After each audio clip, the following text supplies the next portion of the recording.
บ่มีcái bông con lan con ấy nó hơi tay nó bao nhiêu phanh hai bông khơi canh cả đá canh đây đúng không bạn tên tới vòng rừng cạn này đây là bong hàng mặt trà cả đá lái nó quật thơ bật hòn đồ và đào bên đi hỏi hàng nhà thọ toàn thơ ca thì hay phụ nhau của bạn đã việc và đăng tới hàng krong này thì krong của bạn tranh chầm na đây hàng krong tranh chầm na ngày ti mà pay phí khai UTP Nam Pi Pon phải bám ơi rùa rơ rồi bong đây để hôm quật hòn đồ nữa rùa rơ tránh tới thành thiệp đam và đó bên nick khai đọc mũi ấy ở toàn rùa rơ để là bong nơi tại chẳng phụ nhóm miền ấy thế rồi rong trăm du pếch của phụ nhóm của một nia ba ta cam tầm bay ở nhà thầu quật thơ ca phụ bên này nhóm ở đăng tha quật thơ ca chẳng mấy cái phụ là vì dạ về du đây ấy chật cả là năm ấy và men tên tới nhóm ở sna đang bị khai bấy ở bỏng tay khang chầm na bỏ krong quật tranh máu nơi ngày tìm phải phí khai UTP Nam Pi Pon phải bám này bỏng miền ai cả xa bà này khang krong bỏ xe đi bán này bông bỏ xe đi chạy mấy tay phơi đi bông lấy ní phơi bọc ở bụng nhóm tăng bị cay chiêng máu hay biệt chua dướng này cái lấy này chua biết ai cả xa thầm thời từng chó bẹ ba ai cả xa thầm thời từng bà prima thị trường lấy miên ca bà to qua đòi miên bà bom ôn bà chia bà ruột bàn căn bà đang cả đa tại vì mà toàn đang tha ở chỉ ca to qua chỉ riêng ở vậy nữa thì bà miên ca đất ở Phong Lan thiết bà prima thị trường ở trong pua riêng ra hàng lươn đi nhưng mà toàn đang tha vẽ quan chỉ muốn riêng ở vậy nữa thì ở trong đang riêng raอย่างนั้นnhư từ chuột quạt có kia nông ca bà to qua đã bay tiêm tía róc ở vậy muôi prima thị trường đó anh bọn tam chấm ná để quạt ban cha lỏng mau để ban hàng condo tăng đồng nang chẳng ấy bộ nhung ban thôi ca đăng tàu mà ai quạt cho mà bao chợ phải lớn nâng bao chừng chăng để lỡ condo bị bộ tha mình tên tới nóไปđể cho máu condo hơi cái bật là bọn bật ấy chẳng đôi bộ nhung chọp cùng chẳng ai bia có ba nhà ha đó bộ nhung nông ca tranh châu lan mà tô lan sầm rám mà vô sầm em lan pet mau rồi môi còn bên là kỳ pay ấy cứ bộ nhung ăn miên phải lớn nông ca rốt tranh châu tề bị bộ tha và quạt bật phải lớn nâng tới cứ chập ăn biên phơi na để ai thao ai phụ nhom trả cho ban miên sập bát thiệp nóไปได้miên là son on cro ai dục lục aiจ้ะចឹងកន្លងមកអត់មានការដោះស្រាយជាមួយបងនឹងមកចាស់ខណ្ឌងទេមែនតែនទៅកន្លងមកអាញាធរគាត់បានគាត់ចោះមកនេះដែរប៉ុន្តែគាត់ថាឲ្យរងចាំរហូតដល់ម្សិលមិញហ្នឹងគឺមានការនិយាយថាគេនឹងធ្វើការរៀបចំចោះបញ្ជីធ្វើប្លង់ធ្វើអីគាត់ទាំងដែរពួកខ្ញុំមុនពេលទិញខុនដូមុនពេលដែលចូលស្នាក់នៅគឺពួកខ្ញុំសិក្សាទៅលើប្លង់មេដែលថាមានផ្លូវសុវត្ថិភាពពីព្រោះកន្លងមកយើងបារម្ភឲ្យពីរឿងអាគីភ័យអីហ្នឹងអញ្ចឹងបើសិនជាអត់មានច្រកហើយនៅលើប្លង់ក៏បានបញ្ជាក់ដែរថាច្រកខាងជើងហ្នឹងគឺជាច្រកផ្លូវចុះហេតុអីបានគាត់មិនទទួលស្គាល់ប្លង់របស់ពួកខ្ញុំអញ្ចឹងខ្ញុំគាត់ថាសួរថាហេតុអីមិនទទួលស្គាល់ប្លង់ដែលបញ្ជាក់ប្រាប់ថាកន្លែងច្រកខាងហ្នឹងគឺជាច្រកផ្លូវតែប៉ុណ្្នឹងឯងម្ចាស់ដីខាងក្រោយក៏មានប្លង់អំណះអំណាងថាគាត់បាទពីម្ចាស់ជាកម្មសិទ្ធិម្ចាស់ផ្លូវហ្នឹងចាគាត់មានមិនមែនប្លង់ទេគាត់មានលិខិតកាន់កាប់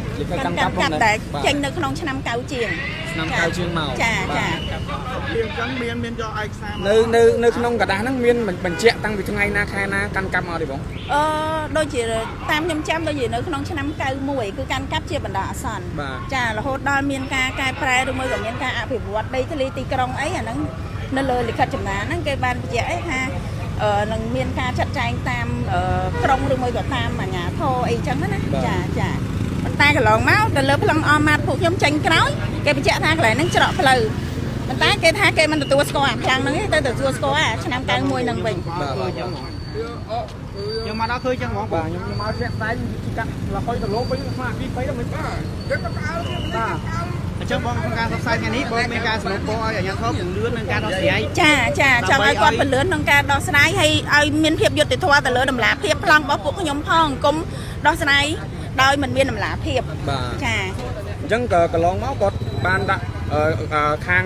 អាជ្ញាធរបានចេញកណ្ដាលឲ្យគាត់ដើម្បីធ្វើការបិទលបងដែរអាជ្ញាធរគាត់មិនបានធ្វើការបិទចេញកណ្ដាលឲ្យគាត់បិទលបងឯងគឺមានឯកសារឲ្យពីក្រុងថាឲ្យគាត់ចុះមករុះរើតែទៅពេលហើយមិនរុះរើទៅជាទុករហូតដល់បច្ចុប្បន្នអត់មានការដោះស្រាយអីទេអញ្ចឹងពួកខ្ញុំការទុកសុខចិត្តរាល់ពេលដែលចុះពីលើខុនដូមកវាពិបាកក្នុងការធ្វើដំណើរបើចង់ដើរផ្លូវនេះត្រូវលូនតាមអាច្រកគាត់បិទលបងហ្នឹងទៅពេលអញ្ចឹងវាពិបាកវាទៅជាអត់មានសេរីភាពដូចរស់នៅក្នុងការជាប់គុកអញ្ចឹងចាឥឡូវមកស្នើការក៏មានស្នើសុំទៅកាន់ខាង អាប់បាលខណ្ឌក៏ដូចជាអាប់បាលក្រុងភ្នំពេញដែរចាសំណើរបស់ពួកខ្ញុំខ្ញុំតំណាងឲ្យអ្នកដែលរស់នៅក្នុងខុនដូនឹងទាំងមូលគឺសូមឲ្យគាត់ធ្វើការដោះស្រាយឲ្យមានតម្លាភាពជួយឲ្យគាត់ដោះស្រាយហើយពិនិត្យមើលឡើងវិញសើរើឡើងវិញថាតើនឹងត្រូវដោះស្រាយយ៉ាងម៉េចចាកុំដោះស្រាយទទួលស្គាល់តែលិខិតខាងគេទៅពេលលិខិតខាងពួកខ្ញុំអត់ទទួលស្គាល់ចាឥឡូវបងអាចសុំបង្ហាញបានកន្លែងណាគេបិទទីតាំងរបស់បងចាបងនៅក្នុងបានចេញទៅក្នុងបានមកចូលបានណាបងមកចូលបានទេបងបាទប្រិមត្តជនគាត់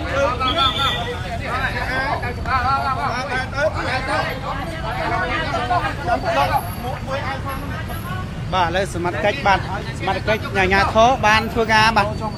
ចូលមកដល់ទីតាំងនៃកន្លែងបាទធ្វើការបាទតវ៉ាឲ្យបាទប្រិមត្តជនបាទសមត្ថកិច្ចអាជ្ញាធរបានចុះមកឲ្យបាទធ្វើការបាទតវ៉ាឲ្យបាទពួកខ្ញុំពីបានណាចាពួកខ្ញុំពីបានដោះស្រាយណានៅក្នុងរឿងនេះអូលបងនេះបងនៅជននេះលបងដែលគាត់ធ្វើការតវ៉ាដើម្បីឲ្យធ្វើការបើកបាទលបងណាបងណា